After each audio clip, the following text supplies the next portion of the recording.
कर्पूरगौरं करुणावतारं संसारसारं। ओम शिवाय, जय माता दी। पुनः स्वागत है आप सभी का। चलिए हमारा विषय ले लेते हैं। सूर्यदेव अगर सप्तम भाव में बैठे होंगे लग्न कुंडली में तो जातक के ऊपर क्या प्रभाव बनता है। अब जो स्कैनिंग की फील्ड है उसमें सूर्यदेव की जो मूल प्रकृति है पहले इसको समझते हैं। सूर्यदेव जिस भी भाव के ऊपर विराजेंगे तो जो उनके पास अग्नि की जो ताकत है वह अग्नि जो है उस भाव को जलाना शुरू कर देगी। और सूर्यदेव सीधी दृष्टि से यानी सप्तम दृष्टि से जिस भी भाव को देखेंगे तो वहाँ पर सूर्यदेव का प्रकाश पहुँचेगा। अगर वहाँ पर सूर्यदेव के प्रकाश की बहुत ज़्यादा आवश्यकता है यानी अंधकार है और कोई मार्ग नहीं मिल रहा है तो ही केवल उस भाव को लाभ मिल पाएगा। अगर वहाँ पहले से प्रकाश बहुत ज़्यादा है और ऊपर से और ज़्यादा प्रकाश आ जाएगा यह समझेगा कोई भी लाभ नहीं मिल पाएगा। अब सूर्यदेव की जो मूल प्रकृति है जिस भाव पर बैठते हैं उसको जला देते हैं तो इससे क्या समझा जाएगा कि यह जो भाव है वह पूर्ण रूप से जल जाएगा। यह सूर्यदेव की मूल प्रकृति है। अब भाव के अंदर कितनी ताकत है, लगन कुंडली में बेस जो है उसमें कितनी ताकत है, सूर्यदेव कैसे बैठे हुए हैं, मूल प्रकृति क्या है, महादशा क्या है, कौन से नक्षत्र में जन्म हुआ है और परिवार के जो अन्य सदस्य हैं उनके ग्रहों की ऊर्जाओं का प्रभाव भी जो ये जातक है जिसके सप्तम भाव में सूर्यदेव विराजे में उस पर क्या फ़र्क पड़ रहा है, यहाँ कौन सी राशि आती है, लग्नेश के साथ कैसे संबंध है, इन सभी की जो कैलकुलेशन जब निकाली जाती है तो ही जो मूल गणना है वो स्पष्ट हो पाती है। यहाँ तो जो मुख्य मुख्य प्रभाव देखे गए हैं कि सूर्यदेव की जो प्रकृति है जहाँ बैठेंगे वहाँ जलाएंगे, जहाँ देखेंगे वहाँ प्रकाश का उदय होगा। तो यह नहीं बदलेगी, यह कम ज़्यादा हो सकती है, ये पूर्णतः ज़ीरो नहीं हो सकती है। अब इस बात को समझिएगा कि यहाँ पर जो है सप्तम भाव पर अगर सूर्यदेव बैठेंगे तो ऐसा अनुभव रहा है कि बहुत ज़्यादा उत्तम गृहस्थी सुख जो है वो बहुत ज़्यादा कम देखने को मिलता है। किसी न किसी रूप में पति और पत्नी दोनों में पदों को आधार बनाते हुए अहंकार प्रकट हो ही जाता है, यानी कि वो जो गृहस्थी सुख है वो दो जातक आपस में किसी न किसी रूप में टकराते ही रहते हैं जब तक कि यहाँ पर जो सूर्यदेव से आने वाली ऊर्जा है उसको न्यूट्रल करके डाइवर्ट नहीं करा जाता है स्कैनिंग के उपायों के पश्चात।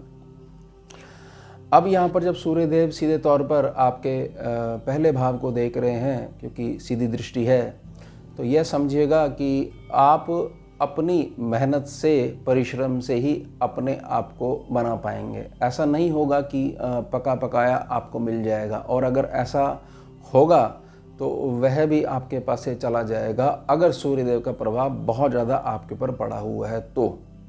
यह तो जब आपकी लगन कुंडली की स्कैनिंग होगी निजी तौर पर, स्कैनिंग के पैनल पे कुंडली डलेगी तब स्पष्ट हो पाएगा। नहीं तो यह तो है कि एक एवरेज कैलकुलेशन है, एक मूल प्रभाव है जिसको समझने का प्रयास करा जा रहा है।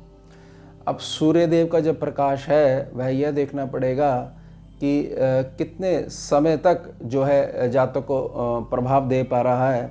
क्या वहाँ पर कोई ऐसा ग्रह तो नहीं बैठा हुआ है जो उसके सारे प्रकाश को एब्जॉर्ब कर लेता है।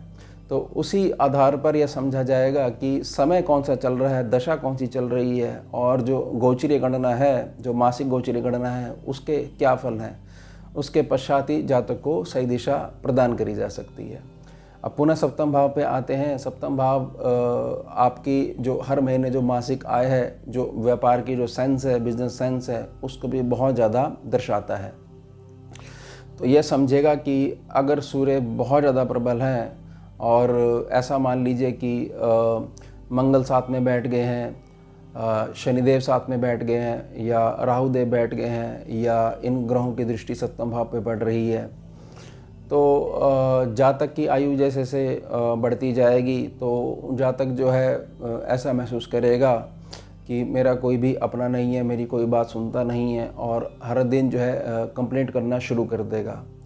और अगर किसी प्रभाव से यहाँ पर केतुदेव को ऊर्जा मिलने लग जाएगी तो जातक एक प्रकार से जैसे सन्यासी का जीवन होता है कि मुझे अब किसी से कोई मतलब नहीं है, मैंने तो ईश्वर की राह पकड़ ली है, मुझे तो भगवान के नाम का स्मरण करना है, एक समय भोजन करना है, ऐसे ज़मीन पर सोना है। तो ये केतु अगर एब्जॉर्ब कर लेते हैं ऊर्जा को, सूर्यदेव के प्रकाश को, तो जातक इस तरफ जाना शुरू कर देता है।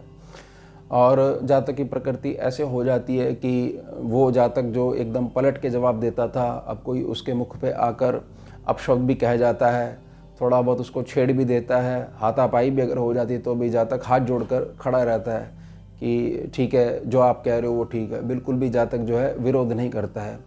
यानी यहाँ पर जो सूर्य हैं उसका प्रभाव जो अगर नेगेटिव पड़ने लग जाएगा तो जातक एक प्रकार से निराशा में जीवन व्यतीत करने पर विवश हो जाता है।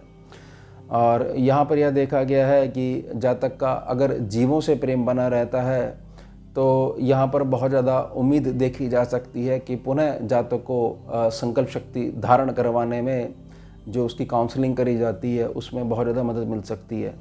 अगर जातक उससे भी जो है विमुख हो चुका है कि मुझे किसी से कोई भी मतलब नहीं है, तो बहुत लंबा समय भी लग सकता है जातक को उससे बाहर लाने के लिए, क्योंकि जातक उसमें एक ऐसी प्रकृति बना लेता है कि अगर उनके घर वाले भी कहते हैं कि यह सज्जन है, ये आपका बहुत अच्छा मार्गदर्शन करेंगे, तो जातक वहाँ जाके बैठ जाता है और एक प्रकार से कोरा झूठ इसको बोला जाएगा कि बोल देता है कि ठीक है, जैसा आपने बताया मैं वैसे ही करूँगा।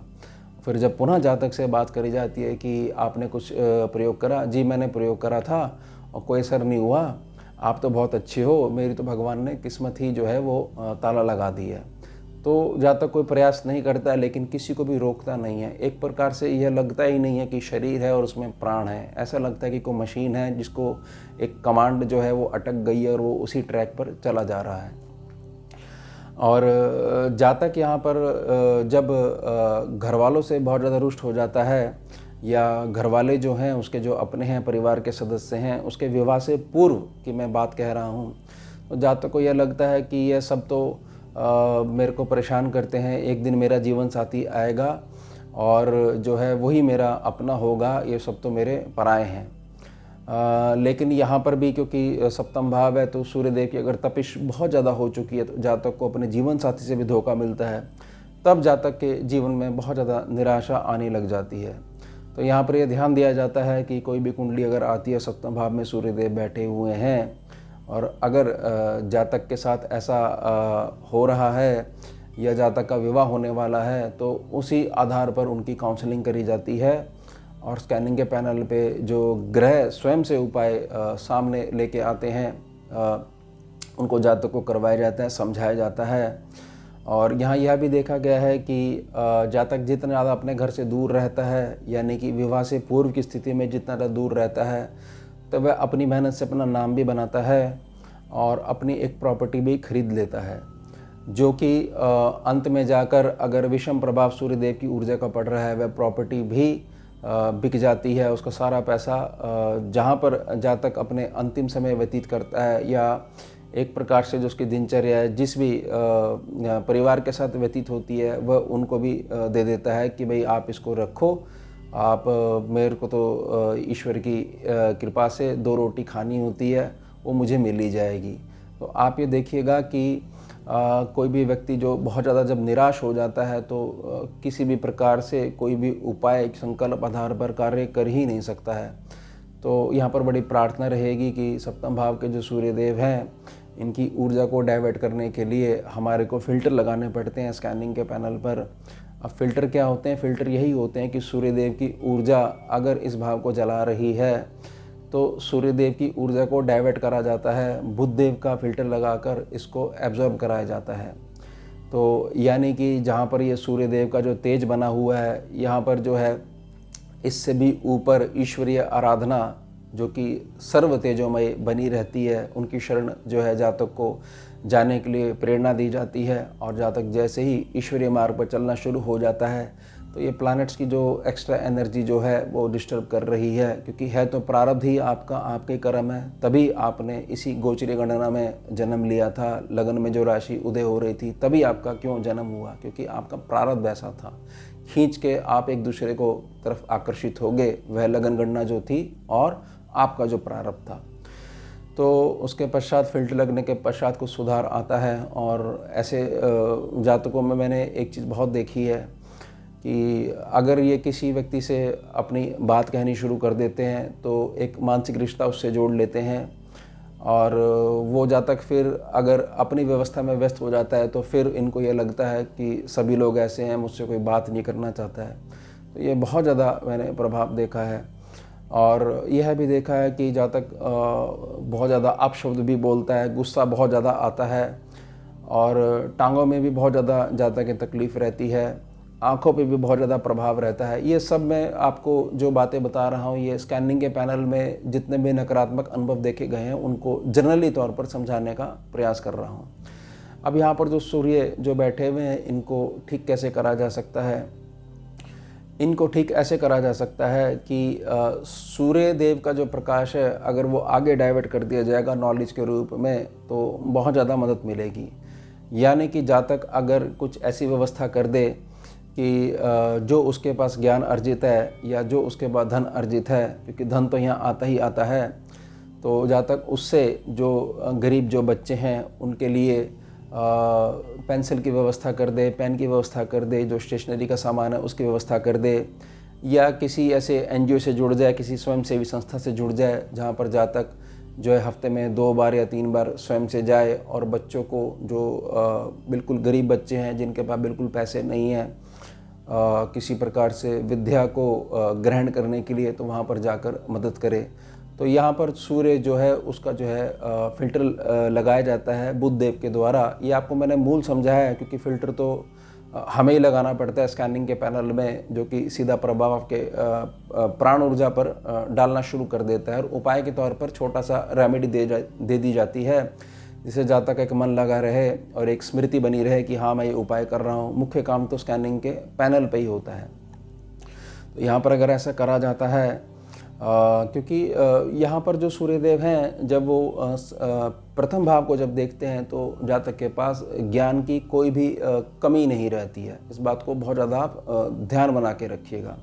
ज्ञान बहुत ज़्यादा इकट्ठा हो रहा है तो उसको जैसे ही आप आगे ट्रांसफ़र कर दोगे ऊर्जा रूप में, तो यहाँ पर जो पीछे से आने वाला प्रभाव है वह थोड़ा सा न्यूट्रल होना शुरू हो जाता है। और जहाँ तक अपने आप को अगर व्यस्त बना के रखेगा तो गृहस्थी सुख तो तब भी नहीं है उसके पास, क्योंकि वो बहुत ज़्यादा व्यस्त है अपने जीवन साथी के साथ, बहुत ही कम समय मिलता है उसको व्यतीत करने का। लेकिन अब यहाँ पर लड़ाई झगड़े नहीं होते, क्योंकि जहाँ तक कि एक मानसिकता में ये चीज़ आ जाती है कि अपने आप को व्यस्त बना के रखिए, बहुत सारी चीज़ें उन पे जवाब देने की आवश्यकता नहीं है। समय के साथ, एज बढ़ने के साथ बहुत सारी चीज़ें जो हैं अपने आप ठीक होनी शुरू हो जाती हैं। तो ये ध्यान रखिएगा कि यहाँ पर केवल जो ज्ञान ऊर्जा है उसको ही डाइवर्ट करा जाता है। और यहाँ पर बड़ा स्वाभाविक है कि जातक के पास किसी प्रकार की तंत्र विद्या या पिछले जन्म की सिद्धि भी चल रही होती है, तो वह भी बड़े स्वाभाविक रूप से जातक बहुत ज़्यादा अगर ज्योतिषी के क्षेत्र में आ जाता है, साधना मार्ग में अगर आ जाता है तो वहाँ भी बहुत ज़्यादा कामयाब रहता है। लेकिन 100% कामयाबी नहीं मिल पाती, क्योंकि अरुचि भी बहुत जल्दी जातक को होने लग जाती है। वही है ना कि सूर्यदेव अपना प्रभाव दिखा रहे हैं और धीरे धीरे अहंकार जो है उसका भी वृक्ष जो है वो बड़ा होता जा रहा है। तो इन सब से बचना चाहिए। और यहाँ पर एक छोटा सा उपाय यह भी है कि यह ध्यान रखिएगा कि जो भी निवास स्थान आपका है वहाँ पर जो अग्निकोण है वहाँ पर कोई ना कोई भारी वस्तु ज़रूर होनी चाहिए। इस बात का बहुत ज़्यादा आप ध्यान रखिएगा। और ईशान कोण जो आपके घर का है अग्निकोण के बिल्कुल ठीक सामने, तो उसके साथ में अग्निकोण के बिल्कुल ठीक साथ में जो ईशान कोण है वहाँ पर बहुत ज़्यादा भारी सामान नहीं होना चाहिए। तो अगर भारी सामान है तो उसको आप अग्निकोण की तरफ शिफ्ट कर दीजिएगा। बाकी तो जब तक कुंडली की मूल स्कैनिंग नहीं होती है तब तक कुछ भी पक्के तौर पर नहीं कहा जा सकता है। तो ये हो गया हमारा विषय सूर्यदेव जो है सप्तम भाव में। अब मिलते हैं आपसे अगले भाग में नए विषय के साथ। जुड़िए और जोड़िए। ओम शिवा जय माता। भुजगेन्द्रहारं कर्पूरगौरं करुणावतारं